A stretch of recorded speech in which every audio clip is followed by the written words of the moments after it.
Olá pessoal do curso de Ciências Biológicas à Distância, dando continuidade ao curso de Genética, nós vamos então para a unidade 7, onde nós vamos trabalhar com a determinação do sexo. As primeiras formas de uma relação genética com a determinação do sexo foram então das relações entre composições cromossômicas e o sexo do indivíduo. Então, os primeiros arranjos cromossômicos que foram observados por organismos diploides foram para machos heterogaméticos, onde o sistema era XX, X0. Então, os machos eles apresentavam 2 lotes autossômicos e apenas um X, que segregava durante a meiose, indo para uma das linhagens, enquanto a outra linhagem ficava sem cromossomo, portanto, produzia metade dos gametas com X e metade sem X, somente com os lotes autossômicos. Enquanto as fêmeas eram com 2 lotes autossômicos e 2 cromossomos X. Isso é encontrado em gafanhotos, por exemplo.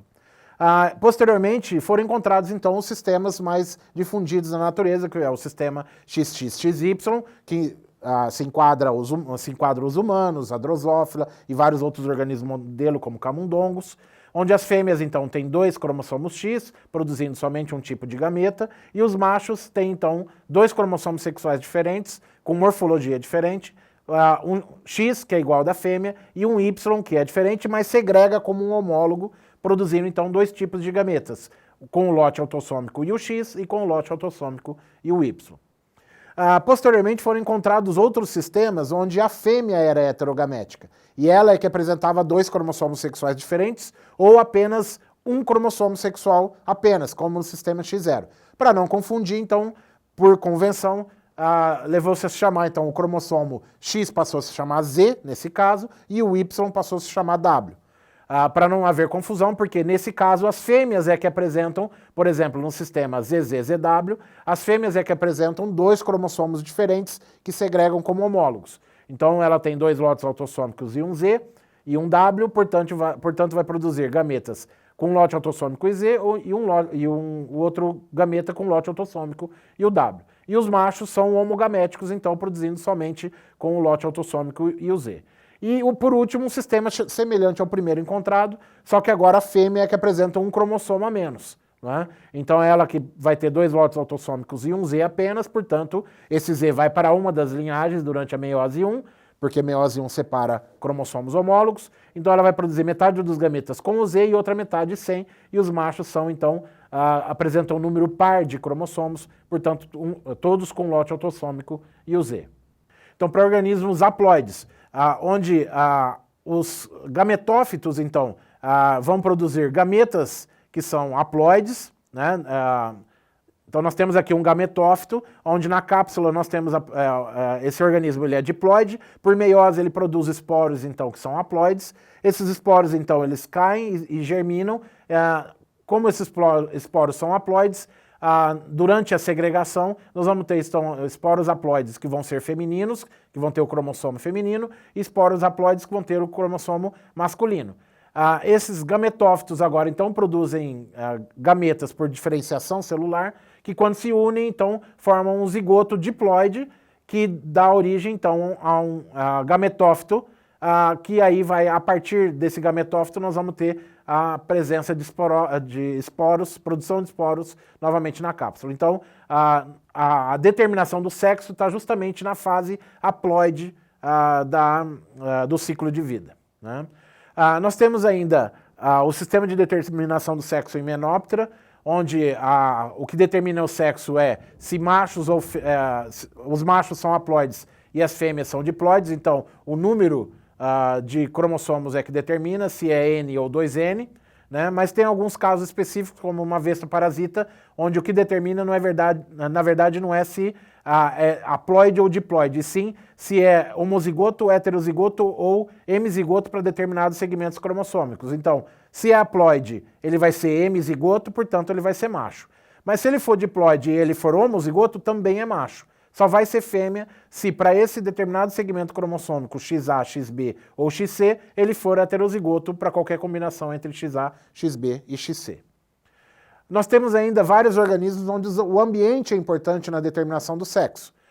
Então, nesse verme marinho, por exemplo, o que determina se vai ser macho ou fêmea é aonde que a larva se desenvolve. Se ela se desenvolve livre, é uma fêmea. Se logo a eclosão da larva ela se associa a uma fêmea livre, então ele dá origem a um macho. Nesse caracol, semelhante, se a larva se associa a uma fêmea livre, dá origem a um macho, e aquela larva livre vai dar origem a uma fêmea. E nesse outro verme marinho nós temos o número de segmentos determinando o sexo. Então até 20 segmentos é macho, cresceu um pouco mais, acima de 20 segmentos se transforma em fêmea. Tem outros exemplos como as tartarugas marinhas, né, que dependendo da temperatura onde o ovo está enterrado na areia, é que vai determinar se é macho ou fêmea. Nós temos os hormônios bem importantes na determinação do sexo. Aqui tem um caso clássico, e nos humanos isso também acontece e é importante. O hormônio é importante na determinação final do fenótipo masculino ou feminino, mas em galináceos, né, em galinha, nós temos o sistema ZZZW, que eu falei agora anteriormente, onde a fêmea é heterogamética, mas se a gente pegar uma fêmea ZW, na glândula pituitária, então, durante o desenvolvimento lá dentro do ovo, nós temos a produção de hormônios femininos, que vai dar origem, que vai transformar a gônada primordial em ovário, que agora o ovário passa a produzir o hormônio feminino e faz com que a pituitária cesse a sua produção.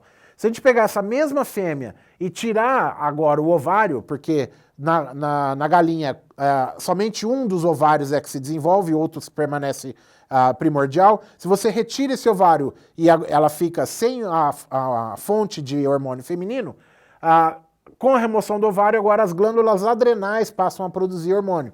E glândula adrenal produz hormônio masculino que vão atuar naquela gônada rudimentar e vai fazer com que se transforme em testículo, que passa a produzir hormônio masculino e vai reprimir a produção de hormônio feminino pela pituitária. Então nós temos uma reversão de sexo.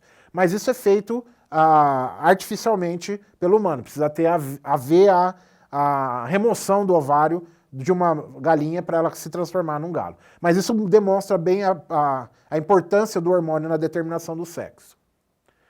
Nós temos ainda um outro tipo, que é a determinação do sexo por balanceamento em Drosophila.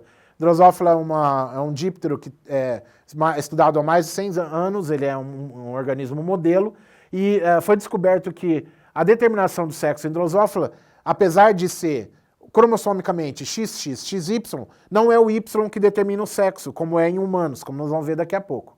O que determina o sexo em Drosophila é um balanceamento entre o número de cromossomos X e o número de lotes autossômicos. Então, se você tem dividindo o número de X por lotes autossômicos, você tem uma relação de meio, nós vamos ter macho. Se a relação for de 1, nós vamos ter fêmea. Então nós vamos ter um macho normal, ele tem um cromossomo X e 2 lotes autossômicos, portanto, uma relação de meio é um macho normal. Porque ele é XY, ele tem um X e ele tem 2 lotes autossômicos, 2 cromossomos 1, 2, 2, 2, 3. A fêmea tem 2 cromossomos X e 2 lotes autossômicos, portanto vai dar uma fêmea. Qualquer variação em cima disso, nós temos então, entre meio um indivíduo intersexuado, abaixo de meio chamado de metamacho ou supermacho, e acima de 1 chamado de metafêmea ou superfêmea. E aqui nós temos vários exemplos de superfêmeas, intersexo e supermachos encontrados em laboratório com experimentos de segregação errada durante a meiose dos cromossomos sexuais. O cromossomo Y na determinação do sexo, então, ele é muito importante em vários organismos, principalmente os mamíferos, né? Incluindo o homem. Então, num embrião onde nós temos uma composição XX, no cromossomo X nós temos o gene chamado gene OAD, que é o gene da determinação do ovário, que vai produzir o fator determinante do ovário. Esse fator determinante do ovário, que é o produto do gene, atua no córtex, externamente à gônada indiferenciada, fazendo com que ela se diferencie em ovário, que começa a produzir o hormônio feminino, estradiol.